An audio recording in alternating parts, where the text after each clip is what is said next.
ಸ್ನೇಹಿತರೆ ನಮಸ್ತೆ. ಅದ್ಯಾವ ಜನ್ಮದ ಕರ್ಮನೋ ಏನೋ ನಮಗೆ ಗೊತ್ತಿಲ್ಲ, ಇಂಥ ಗೃಹ ಮಂತ್ರಿಗಳನ್ನ ನಾವು ಪಡ್ಕೊಂಡಿದ್ದೀವಿ. ಆ ಗೃಹ ಮಂತ್ರಿ ಸ್ಥಾನಕ್ಕೆ ಬಂದು ಕುತ್ಕೊಳ್ಳೋ ಯಾರಿಗೂ ಕೂಡ ಸಂವಿಧಾನದ ನಯಾ ಪೈಸದಷ್ಟು ಕೂಡ ಜ್ಞಾನ ಇರೋದಿಲ್ಲ.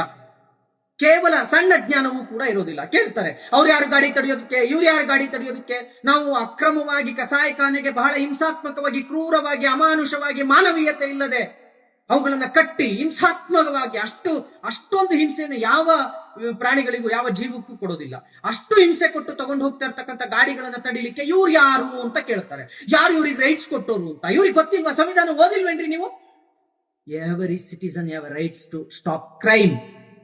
ಪ್ರತಿಯೊಬ್ಬ ವ್ಯಕ್ತಿಗೂ, ಪ್ರತಿಯೊಬ್ಬ ನಾಗರಿಕನಿಗೂ, ಪ್ರತಿಯೊಬ್ಬ ಪ್ರಜೆಗೂ ಕೂಡ ತನ್ನ ಕಣ್ಣು ಮುಂದೆ ಒಂದು ಅಪರಾಧ ನಡಿಬೇಕಾದ್ರೆ ಅದನ್ನ ತಡೆಯುವ ಹಕ್ಕು ಇದೆ, ತಡಿಬೇಕು. ಮತ್ತು ಆ ಅಪರಾಧವನ್ನ ಮಾಡ್ತಾ ಇದ್ದಂತ ಆರೋಪಿಯನ್ನ ಬಂಧಿಸಬಹುದು. ಆತ ಬಂಧಿಸಿ ಪೊಲೀಸಿಗೆ ಒಪ್ಪಿಸಬಹುದು. ಇದು ನನ್ನ ದೇಶದ ಕಾನೂನು, ಇದು ನನ್ನ ದೇಶದ ಸಂವಿಧಾನ ನನಗೆ ಕೊಟ್ಟಿರ್ತಕ್ಕಂಥ ಹಕ್ಕು. ಕೇಳ್ತಿರಲ್ರಿ ಗೃಹ ಮಂತ್ರಿಗಳೇ, ಪ್ರಿಯಾಂಕಾ ಖರ್ಗೆ ಅವರೇ, ನಿಮಗೆ ಯಾರು ರೈಟ್ಸ್ ಕೊಟ್ಟಿದ್ದು ಅಂತ ಕೇಳ್ತಿರಲ್ಲ? ಸಂವಿಧಾನ ಓದಿಲ್ವಾ? ಜಾರಿಗೆ ತಗೋಬನ್ರಿ. ಅಲ್ಲೆಲ್ಲ ಕುತ್ಕೊಂಡು ಹೇಳ್ತೀರಲ್ಲ, ನಾವು ಕ್ರಮ ಜರುಗಿಸ್ತೀವಿ, ಕಟ್ಟುನಿಟ್ಟಿನ ಕ್ರಮ ಜರುಗಿಸ್ತೀವಿ ಅಂತ. ಇದನ್ನ ಜರುಗಿಸ್ರಿ ಕ್ರಮನ. ನಾಳೆಯಿಂದ ನಾವು ಫುಲ್ ಟೈಟ್. ಏನ್ ಟೈಟ್? ಪ್ರತಿ ತಾಲೂಕಿನಲ್ಲಿ 10 ಕಸಾಯಿಖಾನೆಗಳಿದಾವೆ. ಸಂವಿಧಾನ ಮತ್ತು ಕಾನೂನನ್ನ ರಕ್ಷಣೆ ಮಾಡೋದು ನಿಜನೇ ಆದ್ರೆ, ನನ್ನಂತ ಪುಲಿಕೆರೆಳಿಗಳು ಪ್ರತಿ ತಾಲೂಕಿನಲ್ಲಿ, ಪ್ರತಿ ಹಳ್ಳಿ ಹುಟ್ಟಬಾರ್ದು ಅನ್ನೋದಾದ್ರೆ ಈ ಸಂವಿಧಾನ ಮತ್ತು ಕಾನೂನನ್ನ ನೀವು ಪಾಲನೆ ಮಾಡಿ. ಬರೀ RSS ಬಗ್ಗೆ ಮಾತಾಡ್ಕೊಂಡು ಕುತ್ಕೊಳ್ಳೋದಲ್ಲ. ಮಾತೆತ್ತಿದ್ರೆ RSS, ಅದ್ರ ಬದಲು ನೀವು ಪೊಲೀಸ್ನವ್ರಿಗೆ ಹೇಳಿ, ಒಂದು ಕಸಾಯಿಖಾನೆ ಇರಬಾರ್ದು ನಿಮ್ಮ ವ್ಯಾಪ್ತಿ ಒಳಗೆ ಅಂತ ಪ್ರತಿ SP ಗೆ ಹೇಳ್ರಿ. ಪುಲಿಕೆರೆಳಿ ಬರ್ಬೇಕಾ ಕಸಾಯಿಖಾನೆಗಳನ್ನ ಬಂದ್ ಮಾಡಿಸೋದಕ್ಕೆ? ಅಥವಾ ಅದನ್ನ ಸಮಾಜಕ್ಕೆ ತೋರಿಸೋದಕ್ಕೆ ನಾನು ಬರ್ಬೇಕಾ? ಎಲ್ಲಿದೆ ಅಂತ ಕೇಳ್ತೀರಾ? ಸಂವಿಧಾನದಲ್ಲಿ ಎಲ್ಲಿದೆ ಗೊತ್ತಾ ನಿಮಗೆ? ನಾನು ತೋರಿಸ್ಲಾ? ಬನ್ನಿ, ನಾನು ತೋರಿಸ್ತೀನಿ. ಪ್ರಿಯಾಂಕಾ ಖರ್ಗೆ ಅವರೇ, ಭಾರತದ ಸಂವಿಧಾನ ಇದು. ಮೊದಲು ಈ ಸಂವಿಧಾನವನ್ನ ನೀವು ಏನ್ ಕಿಸೆಯಲ್ಲಿ ಇಟ್ಕೊಂಡು ಓಡಾಡ್ತಾ ಇದೀರಲ್ಲ, ಅದನ್ನ ಬಿಟ್ಟು ಈ ಭಾರತದ ಸಂವಿಧಾನವನ್ನ ತಗೊಂಡು ಪ್ರತಿಯೊಬ್ಬ SP ಅವ್ರ ಕೈಲಿ, DCP ಅವ್ರ ಕೈಲಿ, ಮತ್ತೆ ನಿಮ್ ಕಮಿಷನರ್ ಅವ್ರ ಕೈಲಿ ಕೊಡಿ ಇದನ್ನ. ಮತ್ತೆ ಯಾವನೋ ಕೇಳ್ತಾನಲ್ಲ, ಗೋವನ್ ರಾಷ್ಟ್ರೀಯ ಪ್ರಾಣಿ ಮಾಡಿ ಅಥವಾ ಗೋ ಯಾರು ಹೇಳಿದ್ದು ನಿಮಗೆ, ಅಲ್ಲಿ ಹೋಗಿ ಕೊಡಕೇಳಿ. ಪ್ರತಿಯೊಬ್ಬನಿಗೂ ಯಾವನ್ ಪ್ರಶ್ನೆ ಮಾಡ್ತಾನೆ ಅವನಿಗೆ. ಇದು ಭಾರತದ ಸಂವಿಧಾನದ ಪ್ರತಿ. ಈ ಭಾರತದ ಸಂವಿಧಾನದ ಪ್ರತಿಯಲ್ಲಿ ಗೋಹತ್ಯೆಯನ್ನು ನಿಷೇಧಿಸಬೇಕು ಅಂತ ಹೇಳಿ ಬಾಬಾ ಸಾಹೇಬ್ ಅಂಬೇಡ್ಕರ್ ಅವರಲ್ವಾ ಸಂವಿಧಾನ ಬರೆದಿದ್ದು? ನೋಡಿ, ಇಲ್ಲಿ ಬರೆದಿದ್ದಾರೆ. ಆರ್ಟಿಕಲ್ 48, ಸಂವಿಧಾನದ ಆರ್ಟಿಕಲ್ 48 ನಲ್ಲಿ ಏನಂತ ಬರೆದಿದ್ದಾರೆ? ಕೃಷಿ ಮತ್ತು ಪಶುಸಂಗೋಪನೆಯ ಸಂಘಟನೆ. ರಾಜ್ಯವು ಕೃಷಿಯನ್ನು ಮತ್ತು ಪಶು ಸಂಗೋಪನೆಯನ್ನು ಆಧುನಿಕ ಮತ್ತು ವೈಜ್ಞಾನಿಕ ರೀತಿಯಲ್ಲಿ ಸಂಘಟನೆಗೊಳಿಸುವುದಕ್ಕಾಗಿ ಪ್ರಯತ್ನಿಸತಕ್ಕದ್ದು ಮತ್ತು ವಿಶೇಷವಾಗಿ ತಳಿಗಳನ್ನು ಸಂರಕ್ಷಿಸಿ ಸುಧಾರಣೆಗೊಳಿಸುವುದಕ್ಕಾಗಿ ಹಸುಗಳ ಮತ್ತು ಕರುಗಳ ಹಾಗೂ ಇತರ ಹಾಲು ಕೊಡುವ ಮತ್ತು ಭಾರ ಎಳೆಯುವ ಜಾನುವಾರುಗಳ ವಧೆಯನ್ನು ನಿಷೇಧಿಸುವುದಕ್ಕಾಗಿ ಕ್ರಮ ಕೈಗೊಳ್ಳತಕ್ಕದ್ದು. ಇದನ್ನ ಸಂವಿಧಾನದ ಆರ್ಟಿಕಲ್ 48 ನಲ್ಲಿ ಬರೀಲಾಗಿದೆ. ಪುನೀತ್ ಕೆರೆಳ್ಳಿ ಹೇಳ್ತಾ ಇರೋದಲ್ಲ, RSS ಹೇಳ್ತಾ ಇರೋದಲ್ಲ. ಬೆಳಗ್ಗೆ ಎದ್ರೆ RSS ಬಗ್ಗೆ ಮಾತಾಡ್ತಿರಲ್ಲ, ಇದು RSS ಬರ್ದಿರೋದಲ್ಲ. ಬಾಬಾ ಸಾಹೇಬ್ ಅಂಬೇಡ್ಕರ್ ಅವರು ಸಂವಿಧಾನದ ಆರ್ಟಿಕಲ್ 48 ಬರ್ದಿರೋದು. ಇದ್ರ ಪ್ರಕಾರ ಕರ್ನಾಟಕ ಆಕ್ಟ್ ಏನು, ಕರ್ನಾಟಕದಲ್ಲಿ ನಿಮ್ಮ ಪ್ರಜಾಪ್ರಭುತ್ವದಲ್ಲಿ, ನಿಮ್ಮ ಪ್ರಜಾಪ್ರಭುತ್ವ ಏನಿದೆ, ಅದರಲ್ಲಿ ವಿಧಾನಸೌಧದಲ್ಲಿ ಎಲ್ಲಾ ಶಾಸಕರುಗಳು ಸೇರಿ ತಂದಿರತಕ್ಕಂತ ಅಮೆಂಡ್ಮೆಂಟ್ ಇದು. ಏನಿದು? The Karnataka prevention of slaughter and provision cattle act 2020. ಇದನ್ನು ಕೂಡ ಜಾರಿಗೆ ತರಬೇಕು. ತೋರಿಸಿ ಇದನ್ನ ಫಸ್ಟ್. ಅಷ್ಟೇ ಅಲ್ಲ, ಯಾರು ಕೊಟ್ಟಿದ್ದು ನಿಮಗೆ ಹಕ್ಕನ್ನ ಬಂಧಿಸ್ಲಿಕ್ಕೆ? ಯಾರು ಕೊಟ್ಟಿದ್ದು ನಿಮ್ಮ ಹಿಡಿಲಿಕ್ಕೆ? ಯಾರು ಹೇಳಿದ್ದು ನಿಮಗೆ ಗಾಡಿ ತಡಿಲಿಕ್ಕೆ ಅಂತ ಹೇಳ್ತಿರಲ್ಲ? ಇದು BNSS, ಭಾರತೀಯ ನಾಗರಿಕ ಸುರಕ್ಷಾ ಸಂಹಿತೆ ಅಂತ ಇದೆ. ಓದ್ಕೊಳ್ಳಿ ಇದನ್ನ ಫಸ್ಟ್. ಈ BNSS ಅಡಿಲಿ ಎಲ್ಲಿದೆ ರೈಟ್ಸ್ ಅಂತ ನೀವು ಕೇಳ್ಬೋದು. ಓದಕ್ ಬರ್ಲಿಲ್ಲ ಅಂದ್ರೆ ಪ್ರಿಯಾಂಕಾ ಖರ್ಗೆ ಅವರ ಸ್ವಲ್ಪ ಓದ್ಕೋಬೇಕು, ತಿಳ್ಕೋಬೇಕು. ಆಮೇಲೆ ಬಂದು ಅಲ್ಲಿ ಕೋಟು ಬುಟ್ಟು ಹಾಕೊಂಡು ಕುತ್ಕೋಬೇಕು. ಸುಮ್ನೆ ಪ್ರಶ್ನೆ ಮಾಡೋದಲ್ಲ. ನಿಮಗೆ ಯಾರು ರೈಟ್ಸ್ ಕೊಟ್ಟಿದ್ದು, ನೀವ್ ಯಾರು ಗಾಡಿ ತಡಿಲಿಕ್ಕೆ ಅಂತ? ಸಂವಿಧಾನ ಮತ್ತು ಕಾನೂನು ಕೊಟ್ಟಿರೋ ರೈಟ್ಸ್ ನಲ್ಲಿ ಕೆಲಸ ಮಾಡ್ತಾ ಇರೋದು ನಾವು. ಸೆಕ್ಷನ್ 40, ಖಾಸಗಿ ವ್ಯಕ್ತಿಯಿಂದ ದಸ್ತಗಿರಿ. ಇದು CRPC 42 ನಲ್ಲಿತ್ತು. ಈಗ BNSS ಆದ್ಮೇಲೆ 40 ಬಂದಿದೆ. ಖಾಸಗಿ ವ್ಯಕ್ತಿ ಅಂದ್ರೆ ಪುನೀತ್ ಕೆರೆಳ್ಳಿ ಆಗಿರ್ಬೋದು, XYZ ಗೋಪಿಗೌಡ ಆಗಿರ್ಬೋದು, ಅಥವಾ ಮತ್ತೆ ಯಾರೇ ಆಗಿರ್ಬೋದು, ಯಾವುದೇ ಖಾಸಗಿ ವ್ಯಕ್ತಿಯು ಅಪರಾಧವನ್ನು ತನ್ನ ಮುಂದೆ ಮಾಡಿದ ಅಥವಾ ಘೋಷಿತ ಅಪರಾಧಿಯನ್ನು ದಸ್ತಗಿರಿ ಮಾಡಬಹುದು, ಮೀನ್ಸ್ ಅರೆಸ್ಟ್ ಮಾಡಬಹುದು ಅಥವಾ ವಶಕ್ಕೆ ತಗೋಬಹುದು. ಆದರೆ ಅನವಶ್ಯಕ ವಿಳಂಬವಿಲ್ಲದೆ, ತಡ ಮಾಡದೆ ಆ ವ್ಯಕ್ತಿಯನ್ನ ಪೊಲೀಸ್ ಅಧಿಕಾರಿಗೆ ಒಪ್ಪಿಸಬೇಕು. ಒಂದು ವೇಳೆ ಅಲ್ಲಿ ಆರಕ್ಷಕರು ಪೊಲೀಸರು ಇರ್ಲಿಲ್ಲ ಅಂದ್ರೆ ಅಂತ ವ್ಯಕ್ತಿಯನ್ನು ಸಮೀಪದ ಪೊಲೀಸು ಠಾಣೆಗೆ ಕರೆದುಕೊಂಡು ಹೋಗತಕ್ಕದ್ದು. ಯಾರಿದನ್ನ ಹೇಳಿದ್ದು? ನಾನು ಪುನೀತ್ ಕೆರೆಳ್ಳಿ ಮಾಡಿದ್ದ ಈ ಕಾನೂನ್ನ? ಗಾಡಿ ತಡಿಲಿಕ್ಕೆ ಯಾರು ಅವಕಾಶ ಕೊಟ್ಟಿದ್ದು? ಗಾಡಿ ಹಿಡಿಲಿಕ್ಕೆ ಯಾರು ಹೇಳಿದ್ದು ಅಂತಿರಲ್ಲ. ಈ ಕಾನೂನು ಮಾಡಿದವ್ರು ಯಾರು?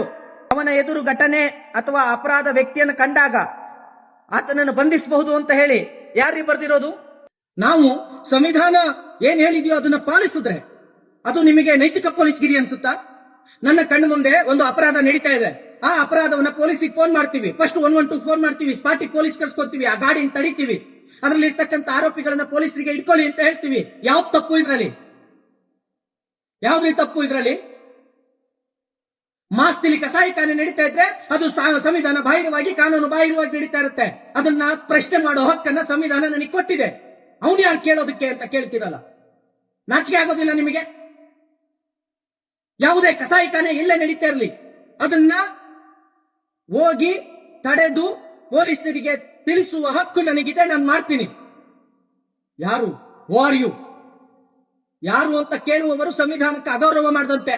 ಹೇಳಿ ಅವರಿಗೆ, ಯಾರ್ಯಾರು ಕೇಳ್ತಿದ್ದಾರೋ ಅವ್ರಿಗೆಲ್ಲರಿಗೂ ಹೇಳಿ, ಸಂವಿಧಾನದಲ್ಲಿ ಇದೆ. ಪುನೀತ್ ಕೆರೆಯಲ್ಲಿ ಮಾಡ್ತಾ ಇರೋದು ಸಂವಿಧಾನವಾಗಿ. ಇದೇ ಸಂವಿಧಾನ ಏನ್ ಹೇಳಿತೋ ನಾನು ಓದ್ಕೊಂಡಿದ್ದೀನಿ. ನಿಮ್ ತರ ಕುತ್ಕೊಂಡು ಬರೀ ಕಿಸೆಯಲ್ಲಿ ಇಟ್ಕೊಂಡಿಲ್ಲ ಸಂವಿಧಾನವನ್ನ, ನಾನು ಪ್ಯಾಕೆಟ್ ಅಲ್ಲಿ ಇಟ್ಕೊಂಡಿಲ್ಲ. ಭಾರತೀಯ ನಾಗರಿಕ ಸಂರಕ್ಷಣಾ ಇದನ್ನು ಓದ್ಕೊಂಡಿದ್ದೀನಿ ನಾನು, ಸಂರಕ್ಷಣಾ ಸಮಿತಿಯನ್ನು ಓದ್ಕೊಂಡಿದ್ದೀನಿ ನಾನು, ಅದ್ರ ಪ್ರಕಾರ ಕೆಲಸ ಮಾಡ್ತಾ ಇದ್ದೀನಿ. ಕ್ಯಾಟಲ್ ಆಕ್ಟ್ 2020 ಕ್ಯಾಟಲ್ ಆಕ್ಟ್ ಬಂತು, ಅದ್ರ ಪ್ರಕಾರ ಮಾಡ್ತಾ ಇದ್ದೀನಿ. ಇವೆಲ್ಲ ಹೊರತಾಕ್ಬಿಡ್ರಿ, ನಿಮ್ ಕೈಲಾಗುತ್ತೇನ್ರಿ ಹೊರತಾಕಿ ಇವನ್ನ?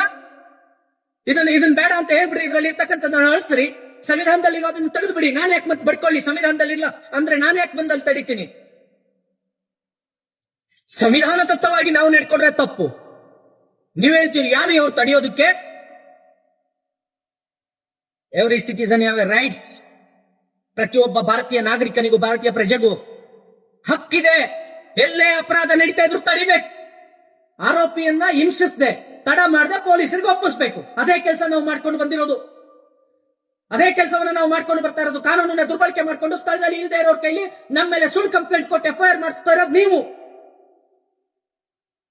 ಸಂವಿಧಾನ ಏನ್ ಹೇಳುತ್ತೋ ಅದನ್ನ ನೀವು ನಿಮ್ಮ ಪೊಲೀಸ್ನವ್ರು ಮಾಡಿದ್ರೆ ನಾವ್ಯಾಕ್ರಿ ಬರ್ತೀವಿ ಅಲ್ಲಿಗೆ? ನಾವ್ಯಾಕೆ ಬರ್ತೀವಿ ಅಲ್ಲಿಗೆ? ನಿಮ್ ಕಣ್ಣಿಗೆ ಕಾಣದೆ ನಡೆಯುತ್ತಾ ಅದೆಲ್ಲ? ನಿಮ್ ಕಣ್ಣಿಗೆ ಕಂಡ್ರು ಕೂಡ ಹೆಂಜಲ ಕಾಸಿಗೆ ಆಸೆ ಪಡುವಂತ ಆ ಅಧಿಕಾರಿಗಳಿಗೆ ಹೇಳಿ, ಹೆಂಜಲ ಕಾಸಿಗೆ ಆಸೆ ಪಡದೆ ಕೆಲಸ ಮಾಡಿ ಅಂತ. ಪ್ರತಿ ಟ್ರಾನ್ಸ್ಫರ್ಗೆ ಇಷ್ಟು ಅಂತ ದುಡ್ಡು ತಗೊಂಡು ಮ್ಯಾಲ್ ಕುತ್ಕೊಳ್ಳೋ ನೀವು, ಪ್ರತಿ ಟ್ರಾನ್ಸ್ಪೋರ್ಟ್ ಅವ್ರ ಹತ್ರ ದುಡ್ಡು ತಗೊಂಡು ಆ ಸೀಟಲ್ಲಿ ಕುತ್ಕೊಳ್ಳೋ ಅವರು, ನೀವುಗಳೆಲ್ಲ ಹಿಂಗಿದ್ದು ಭ್ರಷ್ಟಾಚಾರ ಮಾಡಿನೇ ನನ್ನ ದೇಶ ಇವತ್ತು ಈಗ ಬಂದಿರೋದು. ನಾವೆಲ್ಲ ಕಮ್ಯುನಲ್ ಆಂಗಲ್ ಕೊಡ್ತಾ ಇರೋದು, ನೀವು ಕಮ್ಯುನಲ್ ಆಂಗಲ್ ಕೊಡ್ತಾ ಇರೋದು. ನಾವು ಗೋರಕ್ಷಣೆಯನ್ನ ಸಂವಿಧಾನದತ್ತವಾಗಿ ಮಾಡಿದ್ರೆ, ಸಂವಿಧಾನದಲ್ಲಿ ಹೇಳಿರೋದನ್ನ ಗೋರಕ್ಷಣೆಯನ್ನು ನಾವು ಮಾಡಿದ್ರೆ ಅದನ್ನ ಕಮ್ಯುನಲ್ ಆಂಗಲ್ ನೀವ್ ಯಾಕೆ ಕೊಡ್ತೀರಾ? ಅಕ್ರಮವಾಗಿ ಕಸಾಯಿಖಾನೆ ನಡೀಬಾರ್ದು ಅಂತ ಹೇಳೋದು ಸಂವಿಧಾನ ಮತ್ತು ಕಾನೂನು. ನಾವು ಅದನ್ನ ತಡೆದ್ರಾಗ ಕಮ್ಯುನಲ್ ಆಂಗಲ್ ಕೊಡೋದು ನೀವು, ನಾವಲ್ಲ. ನೀವು ಕಮ್ಯುನಲ್ ಆಂಗಲ್ ಕೊಡೋದು. ಮೊದಲು ಹೌದು ಕಸಾಯಿಖಾನೆ ನಡೀಬಾರ್ದು ಅಂತ ಹೇಳಿ ಇವತ್ತು ಬನ್ರಿ ಚಾಮರಾಜಪೇಟೆ ಒಳಗೆ ಗಲ್ಲಿ ಒಳಗೆ ಗೋಮಾಂಸವನ್ನು ಮಾರ್ತಾರೆ, ತಡೀರಿ ನೋಡೋಣ. ನಿಮ್ಮ ಅಧಿಕಾರಿಗಳು ತಡೆದ್ರೆ ನಾವ್ಯಾಕೆ ಬರ್ತೀವಿ? ಕರ್ನಾಟಕದ ತುದಿ ಬೀದರ್ನಿಂದ ಹಿಡಿದು ಕೆಳಗಡೆ ಚಾಮರಾಜನಗರದವರೆಗೆ ಯಾವ ಡಿಸ್ಟ್ರಿಕ್ಟ್ ನಲ್ಲಿ, ಯಾವ ತಾಲೂಕಿನಲ್ಲಿ ಕಸಾಯಿಖಾನೆ ನಡೀತಿಲ್ಲ ಹೇಳಿ ನೋಡೋಣ. ತಾಕತ್ತಿದ್ರೆ ನೀವು ಒಂದು ಘೋಷಣೆ ಮಾಡಿ. ನನ್ನ ಕಲಬುರಗಿ ಒಳಗೆ ಪ್ರಿಯಾಂಕಾ ಖರ್ಗೆ ಅವರೇ ಒಂದೇ ಒಂದು ಘೋಷಣೆ ಮಾಡಿ, ನನ್ನ ಕಲಬುರಗಿ ಒಳಗೆ ಒಂದೇ ಒಂದು ಕಸಾಯಿಖಾನೆ ಇಲ್ಲ ಅಂತ ಘೋಷಣೆ ಮಾಡಿ ನೋಡೋಣ. ನಾನು ತೋರಿಸ್ತೀನಿ ಗಲ್ಲಿ ಒಳಗಡೆ ಅಕ್ರಮವಾಗಿ ಕಸಾಯಿಖಾನೆ ನಡೆಯೋದಕ್ಕೆ. ನಿಮ್ಮ ತಾಲೂಕಿನಲ್ಲಿ, ನಿಮ್ಮ ಸುಕ್ಷೇತ್ರದಲ್ಲೇ ನೀವೇ ಬಿಟ್ಕೊಂಡಿದ್ದೀರಿ, ಮತ್ತೆ ಕಾನೂನು ಸಂವಿಧಾನವನ್ನು ಮಾತಾಡ್ತೀರಿ. ನಾಚಿಕೆ ಆಗ್ಬೇಕು ನಿಮ್ಮೆಲ್ಲರಿಗೂ. ಈ ದೇಶ ಆಳುವ ಅಥವಾ ಈ ರಾಜ್ಯವನ್ನು ಆಳುವ ಗೃಹ ಮಂತ್ರಿಗಳು ನೀವು. ನನ್ನ ಕಣ್ಣು ಮುಂದೆ ಗೋಹತ್ಯೆ ನಡೆದ್ರೆ ಅದನ್ನ ನಾನು ತಡಿತೀನಿ. ಎಲ್ಲಿವರೆಗೂ ಈ ಕಾನೂನು ಇರುತ್ತೋ ಆ ಕಾನೂನು ಇರುವವರೆಗೂ ನಾನು ಈ ಕೆಲಸವನ್ನು ಮಾಡಿಯೇ ಮಾಡ್ತೇನೆ. ಗೋಹತ್ಯೆ ನಿಷೇಧ ಕಾಯ್ದೆ ಇದೆಯೋ, ಈ ಕಾಯ್ದೆ ಇರೋವರೆಗೂ ನಾನು ಗೋಹತ್ಯೆ ನಿಷೇಧದ ವಿರುದ್ಧ ಹೋರಾಟ ಮಾಡ್ತೀನಿ. ಎಲ್ಲಿವರೆಗೂ ಈ ಸಂವಿಧಾನದಲ್ಲಿ ಆರ್ಟಿಕಲ್ 48 ಇರುತ್ತೋ ಅಲ್ಲಿವರೆಗೂ ನಾನು ಈ ಹೋರಾಟವನ್ನು ಮಾಡ್ತೇನೆ. ಸಾಧ್ಯ ಆದ್ರೆ ನಾನು ಹೋರಾಟ ನಿಲ್ಸಕ್ ಹೋಗ್ಬೇಡಿ. ಈ ಸಂವಿಧಾನದಲ್ಲಿ ಇರ್ತಕ್ಕಂಥ ಆರ್ಟಿಕಲ್ ತೆಗೆದಾಕಿ ನೋಡೋಣ. ಹಂಗಾದ್ರೆ ಈ ಸಂವಿಧಾನ ಬರ್ತಿರೋದು ನಾಗರಿಕರು ಅನುಸರಿಸಲಿ ಅಂತಾನೋ ಪಕ್ಕಕ್ಕೆ ಇಡ್ಲಿ ಅಂತಾನೋ?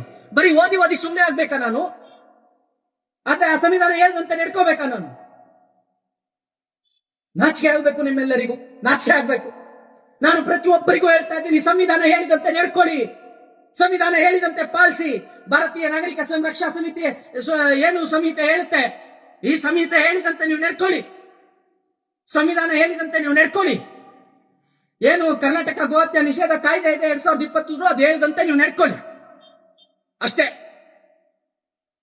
ಯಾವುದೇ ಹಿಂದೂ ಕಾರ್ಯಕರ್ತರಿಗೆ ನಾನು ಮತ್ತೆ ಹೇಳ್ತಾ ಇದ್ದೇನೆ, ನೀವು ಓದಿ, ಇದನ್ನ ಓದ್ಬೇಕು. ಭಾರತೀಯ ಸಂರಕ್ಷಣಾ ಸಮಿತಿ ಏನಿದೆ BNSS ನ ನೀವು ಓದ್ಕೋಬೇಕು. ಕ್ಯಾಟಲ್ ಆಕ್ಟ್ ಅನ್ನು ನೀವು ಓದ್ಕೋಬೇಕು, ಸಂವಿಧಾನವನ್ನು ನೀವು ಓದ್ಕೋಬೇಕು, ಪ್ರತಿಯೊಬ್ಬ ಗೋರಕ್ಷಕನು ಓದ್ಕೋಬೇಕು. ಆಗ ಧೈರ್ಯದಲ್ಲಿ ನಿಂತ್ಕೊಂಡು ಹೇಳ್ತೀರಿ. ಮೊನ್ನೆ ಚಿತ್ರದುರ್ಗದಲ್ಲಿ ಪಾಪ ಹುಡುಗರು, ಅವ್ರಿಗೆ ಗೊತ್ತಿಲ್ಲ, ನೀವು ಯಾರೇ ಗೋರಕ್ಷಣೆಗೆ ಹೋಗ್ಬೇಕಾದ್ರೆ ಇವನ್ನೆಲ್ಲ ಓದ್ಕೊಂಡಿರ್ಬೇಕು ನೀವು. ಹಾಗೆ ಯಾರು ಬಂದ್ರು ಉತ್ತರ ಕೊಡ್ಬೋದು ನಾವು. ಪ್ರಿಯಾಂಕಾ ಖರ್ಗೆ ಅವರೇ, ಈ ಸವಾಲ್ ಕೊಡ್ತಾನೆ, ಸ್ವೀಕರಿಸೋದಕ್ಕೆ ನಿಮಗೆ ಸಾಧ್ಯ ಇದೆಯಾ? ಗೃಹ ಮಂತ್ರಿಗಳೇ, ನಿಮ್ಮ ಲಿಮಿಟ್ಸ್ ಇಡೀ ಕರ್ನಾಟಕ ಆಗಿದೆ. ನೀವು ಕರ್ನಾಟಕದ ಗೃಹ ಮಂತ್ರಿಗಳು. ನಾನು ಈ ರಾಜ್ಯದ ಪ್ರಜೆಯಾಗಿ ನಿಮ್ಮಲ್ಲಿ ಈ ಮಾತನ್ನು ಕೇಳ್ತಾ ಇದ್ದೀನಿ. ಕಸಾಯಿಖಾನೆಗಳನ್ನ ಬಂದ್ ಮಾಡಿಸೋ, ಅಕ್ರಮವಾಗಿ ಕಾನೂನು ಬಾಹಿರವಾಗಿ ನಡೀತಾ ಇರ್ತಕ್ಕಂಥ ಕಸಾಯಿಖಾನೆಗಳನ್ನ ಬಂದ್ ಮಾಡಿಸಿ ಕರ್ನಾಟಕದಲ್ಲಿ ಶಾಂತಿ ಸುವ್ಯವಸ್ಥೆಯನ್ನು ಕಾಪಾಡೋ ತಾಕತ್ತು ನಿಮಗಿದೆಯಾ? ನಿಮಗಿದ್ರೆ ಹೇಳಿ.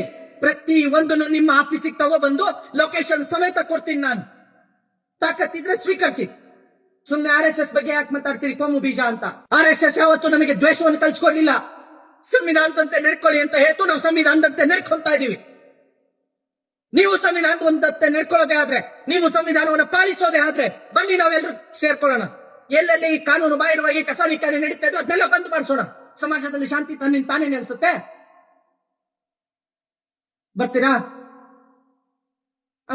ಮತ್ತೆ ಡೊಂಗಿ ನಾಟಕ, ರಾಷ್ಟ್ರೀಯ ಪ್ರಾಣಿ ಮಾಡಿ. ಕಾನೂನು ಇದೆ ಅಲ್ರಿ, ಹೊಸ ಕಾನೂನು ಬೇಕಾ? ಸಂವಿಧಾನದಲ್ಲಿ ಬರ್ತಿದ್ದಾರೆ, ಹೊಸ ಕಾನೂನು ಬೇಕಾ? ಕ್ಯಾಟಲ್ ಆಕ್ಟ್ ಇದೆ, ಹೊಸ ಕಾನೂನು ಬೇಕಾ? ಹೇಳ್ತಾರ ಮುಂಬಾಗ್ಲಲ್ಲಿ ರಾಷ್ಟ್ರೀಯ ಪ್ರಾಣಿ ಮಾಡಿ ಅನ್ನೋದು, ಹಿಂಬಾಗ್ಲಲ್ಲಿ ಕಸಾಯಿಖಾನೆ ನೀವೇ ಬಲಿ ಕೊಡೋದು, ಕತ್ತರಿಸೋದು.